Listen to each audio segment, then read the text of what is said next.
ഈ ഒരു കറി കൂട്ടി ചോറിനാണ് നമുക്ക് പച്ചമീൻ്റെ ആവശ്യമില്ല. പക്ഷേ ഉണക്കമീൻ്റെ ചെറിയൊരു പീസ് ഉണ്ടെങ്കിൽ നമുക്ക് ഒരു ചെമ്പ് ചോറ് വരെ കഴിക്കാം. ഗൈസ്, ഇന്ന് നമ്മൾ ചക്കക്കുരു മുരിങ്ങയിലും പരിപ്പ് വെച്ചിട്ടൊരു കറിയാണ് തയ്യാറാക്കുന്നത്. അപ്പോൾ ഈ കാണുന്നത് എൻ്റെ മുരിങ്ങമരം കട്ട് ചെയ്തിട്ടതാണ്. ഇത് നല്ല ഉയരണ്ടായിരുന്നു കേട്ടോ.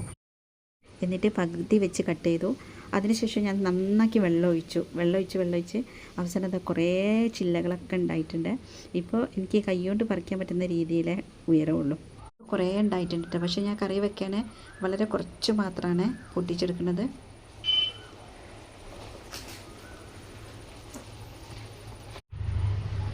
അപ്പോൾ നമ്മളിതാ മുരിങ്ങയുടെ ഇലയൊക്കെ പൊട്ടിച്ചെടുത്ത് കൊണ്ടുവന്നിട്ടുണ്ട്. ഇത്രയുമാണ് കേട്ടോ ഞാൻ പറിച്ചെടുത്തത്.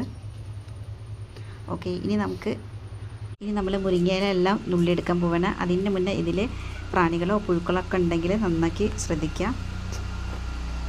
ഇനി ഇത് നുള്ളിയെടുക്കുന്നതിന് മുന്നേ ഞാനിതാ കുറച്ച് പരിപ്പ് വെള്ളത്തിൽ കുതിർത്ത് വയ്ക്കാൻ ഏകദേശം ഒരു 10 മിനിറ്റൊക്കെ കുതിർത്ത് വെച്ചാൽ മതിയോ.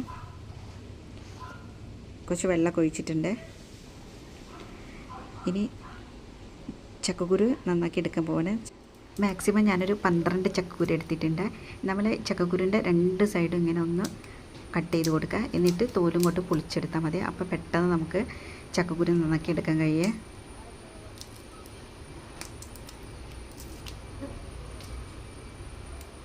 എന്നിട്ട് ഈ മേലത്തെ തോല് ജസ്റ്റ് ഒന്ന് ചുരണ്ടി കൊടുത്താൽ മതി.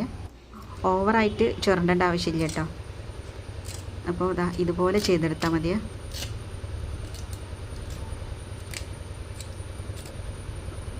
അങ്ങനെ എല്ലാ ചക്കക്കുരു ഞാനിത് നന്നാക്കി എടുത്തിട്ട് നടുവൊന്ന് കട്ട് ചെയ്തെടുത്തിട്ടുണ്ട്. ഇനി നമുക്ക് കറി ഉണ്ടാക്കാൻ തുടങ്ങാം. പരിപ്പെല്ലാം കുതിർന്ന് റെഡി ആയിട്ടുണ്ട്. ഒക്കെ നന്നാക്കി വാഷ് ചെയ്തു ഞാനൊരു കുക്കറിലേക്ക് ഇട്ട് കൊടുക്കുകയാണ്. അതിൻ്റെ കൂടെ തന്നെ ചക്കക്കുരു ആഡ് ചെയ്ത് കൊടുക്കുകയാണ്. ഇനി പരിപ്പ് വേവാൻ ആവശ്യമായ വെള്ളം ഒഴിച്ചു കൊടുക്കുക. ഇതിലേക്ക് നമ്മൾ ചെറിയൊരു സ്പൂണിന് മഞ്ഞൾപ്പൊടി ആഡ് ചെയ്ത് കൊടുക്കുന്നുണ്ട്. ആവശ്യത്തിന് ഉപ്പിട്ട് കൊടുക്കുക. എന്നിട്ട് മാക്സിമം ഒരു 2 വിസിലിന് ഇത് വേവിച്ചെടുക്കുക.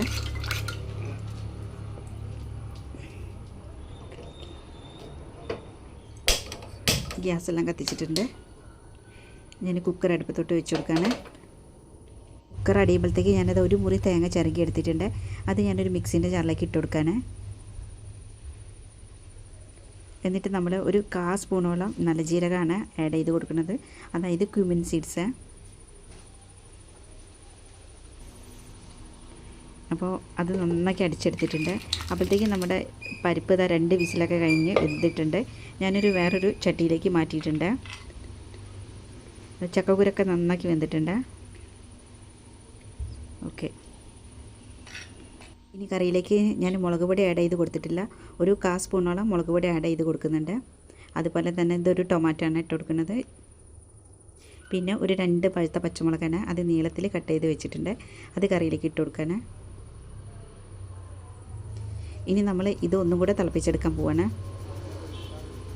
കറി ഏകദേശം ഒരു 5 മിനിറ്റോളം തിളച്ചിട്ടുണ്ട്. അപ്പോൾ തക്കാളിയൊക്കെ നന്നായി വെന്ത് ഉടഞ്ഞിട്ടുണ്ട്.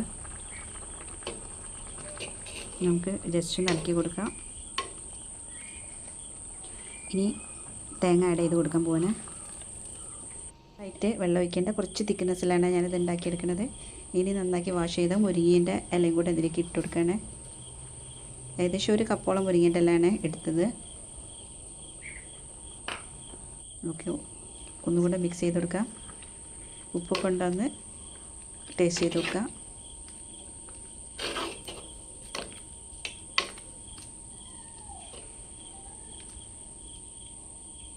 ഓക്കെ, ഇനി അടച്ച് വെക്കാണ്ട് തിളപ്പിച്ചെടുക്കണേ. കറിയല്ലാതെ നന്നാക്കി വെട്ടി തിളച്ചിട്ടുണ്ട്. അപ്പോൾ ഏകദേശം ഒരു 3-4 മിനിറ്റൊക്കെ തിളപ്പിച്ചെടുത്താൽ മതി. മുരിങ്ങേൻ്റെ ഇലയൊക്കെ നന്നാക്കി വെന്തു. അതിൻ്റെ പച്ചപ്പൊന്നും ഒട്ടും നഷ്ടപ്പെട്ടിട്ടില്ല. ഓക്കെ, ഇനി നമുക്ക് കറി ഇറക്കി വയ്ക്കുക. ഇനി കറി വറവിടാൻ വേണ്ടിയിട്ട് ഞാൻ ചീനിച്ചട്ടി അടുപ്പത്ത് വെച്ചിട്ടുണ്ട്. 1.5 ടേബിൾ സ്പൂൺ വെളിച്ചെണ്ണ മാത്രമേ ഞാൻ ഒഴിക്കുന്നുള്ളൂ. അതിലേക്ക് 1/2 സ്പൂൺ കടുകും ഒരു 2 അല്ലി വെളുത്തുള്ളി ജസ്റ്റ് ഒന്ന് ചതച്ചിട്ട് ഇട്ട് കൊടുക്കുകയാണ്. ഓക്കെ, വെളുത്തുള്ളിയൊക്കെ നന്നാക്കി മൂത്തിട്ടതിന് ശേഷം നമുക്ക് കറിയിലേക്ക് ആഡ് ചെയ്ത് കൊടുക്കുക.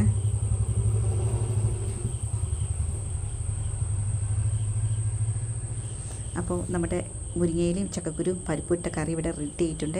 ഏകദേശം 5 മിനിറ്റ് കഴിഞ്ഞപ്പോഴാണ് ഞാൻ സെർവ് ചെയ്യാൻ പോണത്.